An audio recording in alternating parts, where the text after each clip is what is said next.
challenge where each and every day in November you have to say what you are thankful for? If so, you probably realize that somewhere around day 18 you have to start really digging to come up with something poignant to say, unless you coach baseball. Scott realizes this would be a great speech for the storytelling manual, if only he had the storytelling manual. Nonetheless, Scott would like to share with you a story of how a group of 11 to 12-year-olds make him thankful every day in his speech entitled Redemption. Thank you, Scott. Thank you.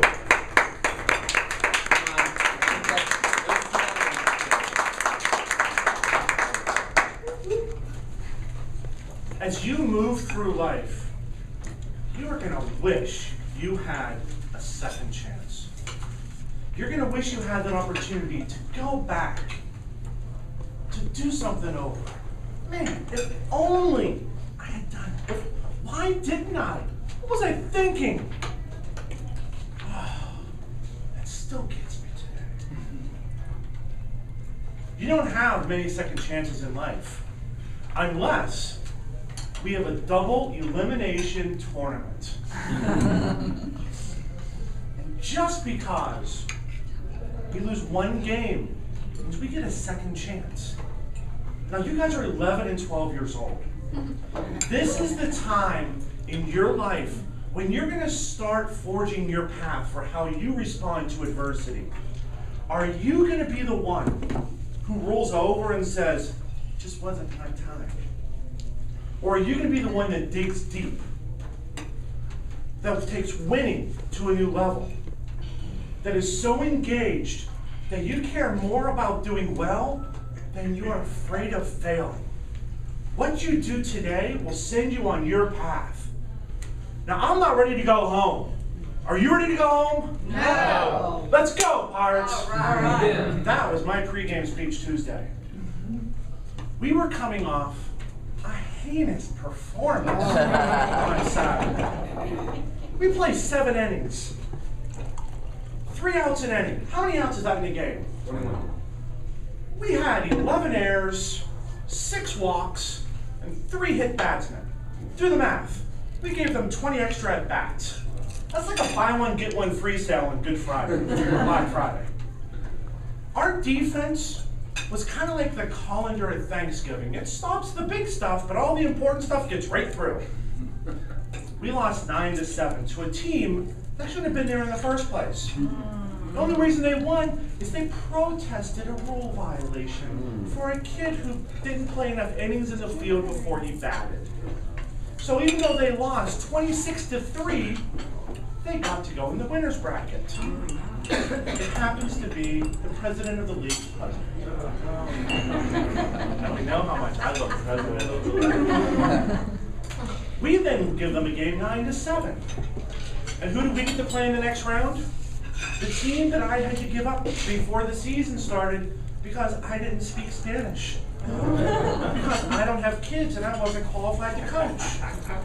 Now my team, I have to play with my team. The Phillies are good. Really good. I know that because I taught them all how to play baseball. We have to go and beat them. Tuesday was a great game. A great game. Top of the 4th, we're up 2-0. And our sieve starts again. 4 errors gives up 4 runs. We go down 4-2. Top of the 6th, 2 more miscues, down 5-2. We get to the bottom of the 7th. We have 3 outs, and we're done. 3 outs, and we're all going home. Now, we're the team that nobody wanted. I have 2 protected players, everyone else has 7. I have all the kids that when they looked at the draft board, they said, give him to Scott. He'll take him. He's like Mikey. He'll take him. I have the remnants. And I tell them my first 6 batters before the game started, this is your time. They didn't want you. I did. You need to go show them they were wrong. You need to step up right now. First batter, double. Second batter, single. Third batter hits a laser shot down the right field line, 230 feet and 2 inches foul. Oh. Then he hits another laser shot down the left field line, 235 feet and 6 inches foul. Their pitcher is nervously sweating and shaking between pitches. Oh, this isn't good for me. Joey's so excited, he swings at a ball that bounces. 1 out. What can you do? He's 11. Espelage comes up next, the one that calls me Uncle Scott. They're so afraid of what just happened with Kaminsky, they walk him on 4 pitches. 3 of them went behind him. Bases loaded. Carlos Jimenez comes up. He's only been in the country for 5 weeks. Shot to second base. Fumbled a little bit. Throw to second. Espelage does the first time ever. He takes out the second baseman, so they can't 2-2. Run scores, 5-3 game. Next batter up, Alvarez. I tell him before he gets up to bat, at some point in your life, you have to stop caring about protecting yourself and just go all out. When his ball bounced off the fence for a triple and 2 more runs scored, we tied the game. 2 outs. He had 2 strikes on him at the time. We had been down to our last strike. It's 5-5.